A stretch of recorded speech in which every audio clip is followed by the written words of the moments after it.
अस्सलामु अलैकुम वरहमतुल्लाहि व बरकातहू। करबला सिर्फ एक जंग का नाम नहीं है, बल्कि वो मैदान है जहां हक और बातिल आमने सामने खड़े थे, जहां एक माँ ने अपने जिगर के टुकड़े को अल्लाह के रास्ते में कुर्बान कर दिया। आज हम आपको एक ऐसी ही माँ और बेटे की कहानी सुनाएंगे जिसने हमें सब्र, वफा और कुर्बानी का पैगाम दिया। करबला की एक सर्द और खामोश रात थी।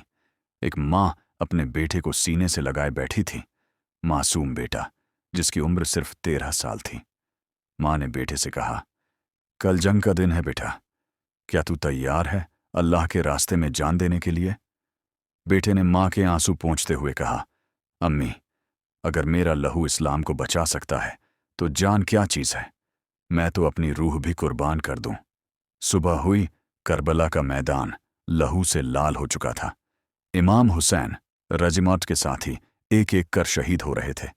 इमाम ने देखा, एक नौजवान लड़का इजाज़त मांग रहा था। मौला, मुझे भी इजाज़त दें, मैं इस्लाम की हिफाजत करना चाहता हूं।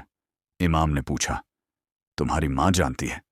उसने कहा, माँ ने ही भेजा है मौला। इमाम की आंखें भर आईं और कहा, जा बेटा, जन्नत तेरा इंतजार कर रही है। जैसे ही वो बच्चा मैदान में गया, दुश्मनों ने उस पर तीर बरसाने शुरू कर दिए, पर वो रुका नहीं। एक हाथ में तलवार, दिल में ईमान और जुबान पर नाराए तकबीर। लेकिन फिर एक जहरीला तीर उसके सीने में लगा। वो गिरा और जमीन पर उसकी सांसें थमने लगीं। माँ दूर से देख रही थी बेटे की शहादत, मगर चेहरा रोशन था, आंखों में नूर था।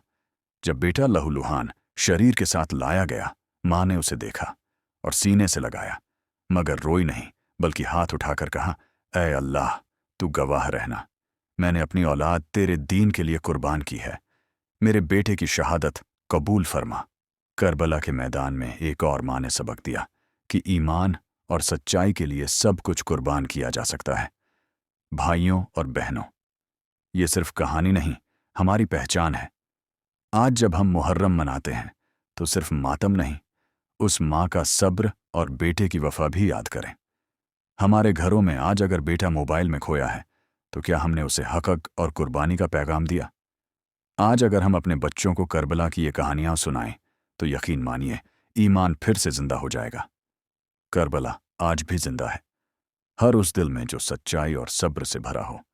या हुसैन।